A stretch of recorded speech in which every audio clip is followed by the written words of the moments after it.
Welcome to this Florida Department of Transportation training. Assessing Aesthetic Effects is part of the department's video series providing guidance for sociocultural effects evaluations for transportation projects.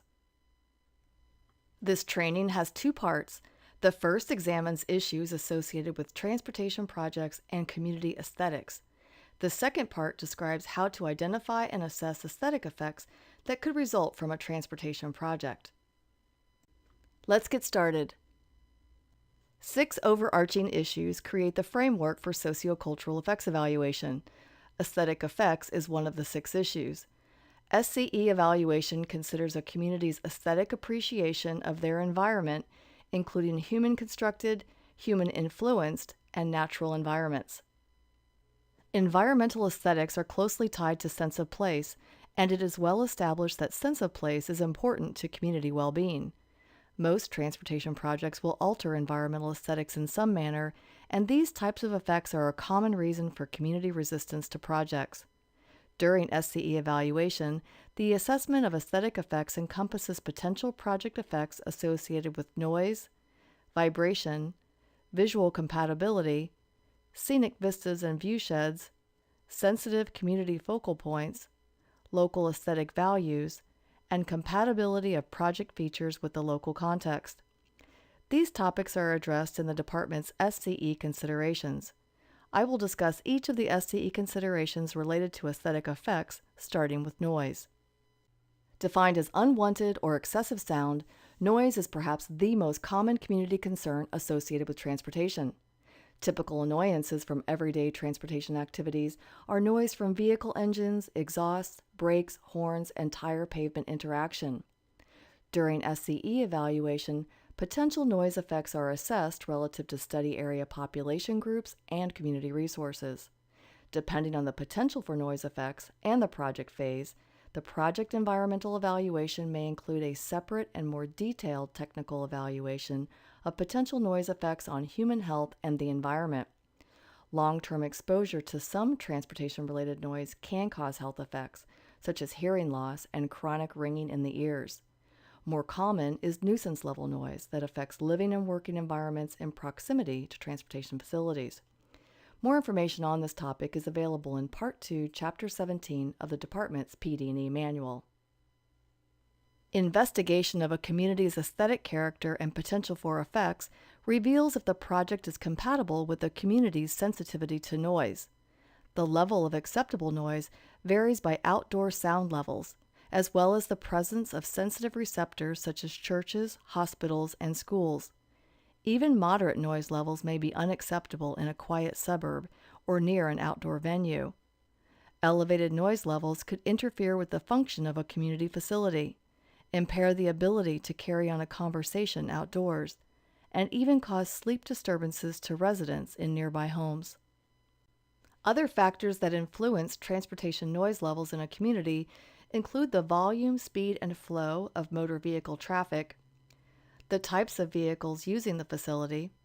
For instance, one truck moving at 55 miles per hour is as loud as 10 cars moving at the same speed. And barriers to sound travel such as topography, thick vegetation, buildings, and walls. The Federal Transit Administration Guide shown is a good resource on the dynamics of transportation noise generation, measurement, and effects on the environment. The next SCE consideration under the aesthetic effects issue concerns transportation-related vibration. Especially vulnerable to vibration are research, manufacturing, and medical facilities that use sensitive equipment such as optical and electron microscopes and high-resolution lithographic equipment. Computer chip manufacturing is another vibration-sensitive activity.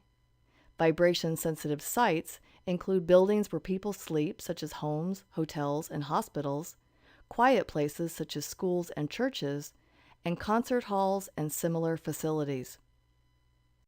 A project can affect the quality of views from a vista or of a viewshed by blocking existing views or opening up new ones. A vista is a viewpoint providing expansive views of a landscape. A viewshed is the landscape visible from a vista.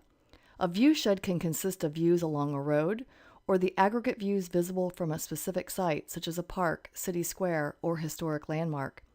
Viewsheds can be of scenic or historic value to a community.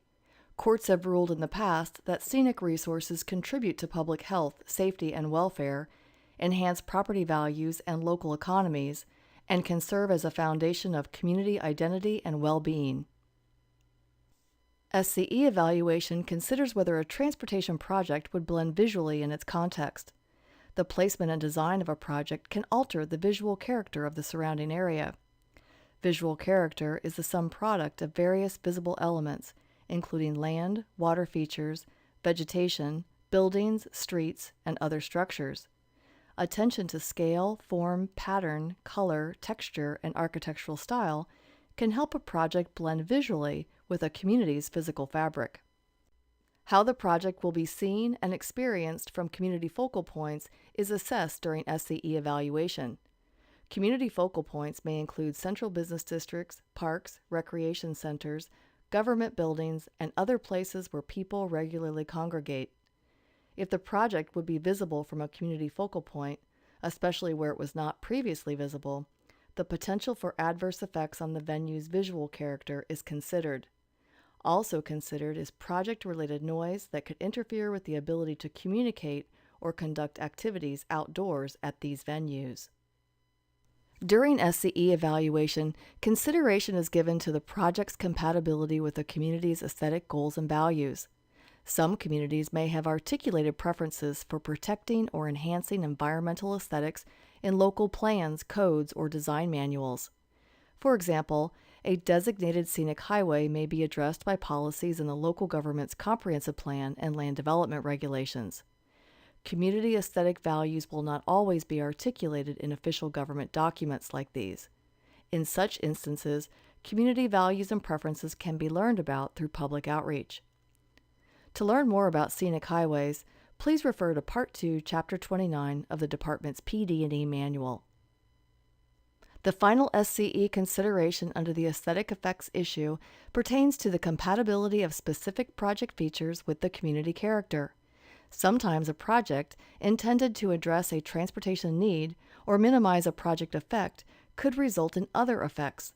An example of this is the installation of a noise wall that, while reducing project noise levels, also necessitates removal of a community-defining feature, such as a grouping of mature trees. You can learn more about assessing aesthetic effects in Part 2, Chapter 15 of the Department's PD&E Manual. Now that we have framed the issues, let's get into how we go about identifying and assessing potential aesthetic effects.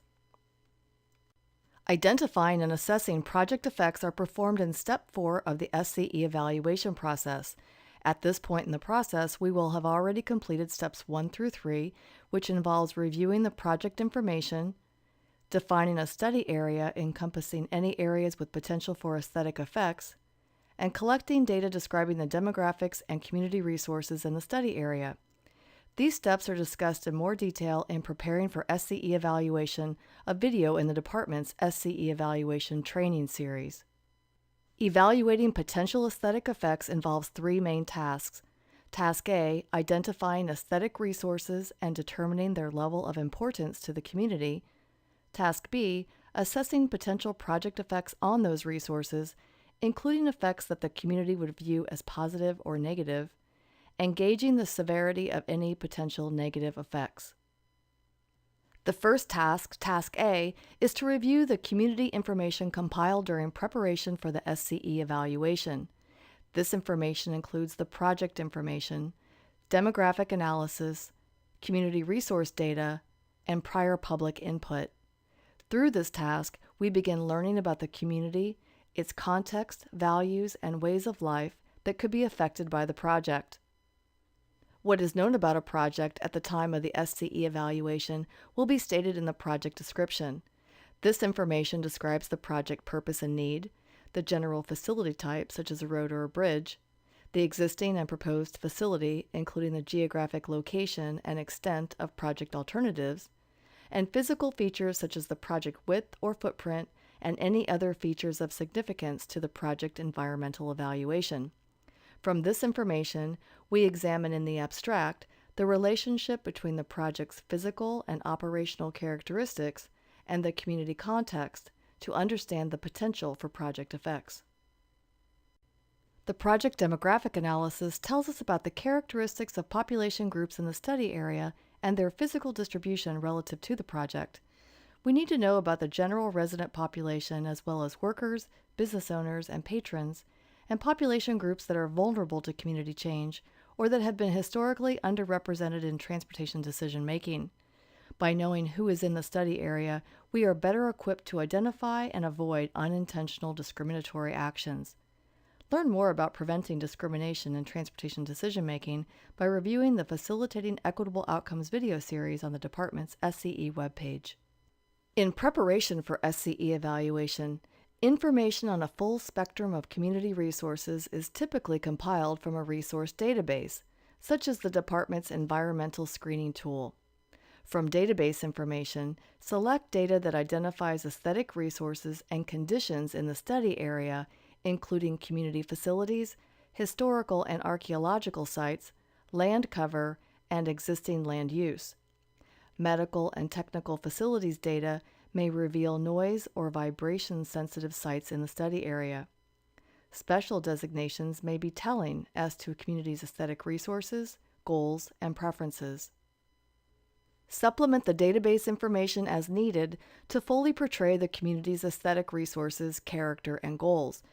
Interview local government planners to find out if additional information is available, such as that about valued aesthetic resources, sensitive community facilities, special designations, and local policies, plans, and programs applicable to the study area. Local news reporters or bloggers may have written about community planning or development projects that reveals the community's regard for environmental aesthetics. Going to the study area to observe conditions in the field is a necessary step to verify the database information and identify features that were not reported in the data. The final step in Task A is to assign a level of value to potentially affected resources. What is important to a community may seem apparent from our observation and professional judgment, but we shouldn't rely solely on that. Community perceptions and interpretations of value can vary widely, even among groups within a community. Perceptions of visual quality are especially subjective. Public input from a previous project phase may provide indication of a resource's significance to the community. If prior public input is not available or is inadequate for the assessment, community outreach should be conducted. Talk to neighborhood representatives and special interest groups in the area, such as the local historic society or merchants association. Public outreach is also useful for verifying the accuracy of community resource data. Task B, Assess Effects, draws from the community inventory prepared in Task A and guidance from the department's SCE considerations. During project development, the assessment considers potential direct and indirect effects, and if indicated, cumulative effects. A cumulative effects assessment is not required in a planning phase SCE evaluation, but related observations may be noted in the evaluation. To learn more on this topic, refer to the Cumulative Effects Evaluation Handbook on the department's website. To recap, here are the aesthetic effects topics addressed in the SCE considerations. By providing a response to the SCE considerations that are relevant to the project will help ensure that your SCE evaluation is thorough. The level of investigation and detail that goes into responding to the SCE considerations will depend on the potential for effects and the severity of effects, which will be covered in a later slide. The SCE considerations are available in their entirety on the department's SCE webpage. When assessing the potential visual effects of the project, consider 2 points of view: that of the population living or working in the vicinity that would look at the project from their homes or businesses, and that of the population that would use the project. Also keep in mind that a community's aesthetic character is a product of many elements. The elements work together to create a collective look and feel that the community may value highly. Therefore, the addition or elimination of one or more elements as a result of the project can have an impact on the local aesthetic. The location and extent of some project features may not be known until later project phases, such as PD&E or design. For example, stormwater facilities can influence the visual character of the surrounding area, not only by their physical presence, but also by what must be removed from the landscape to accommodate the facility.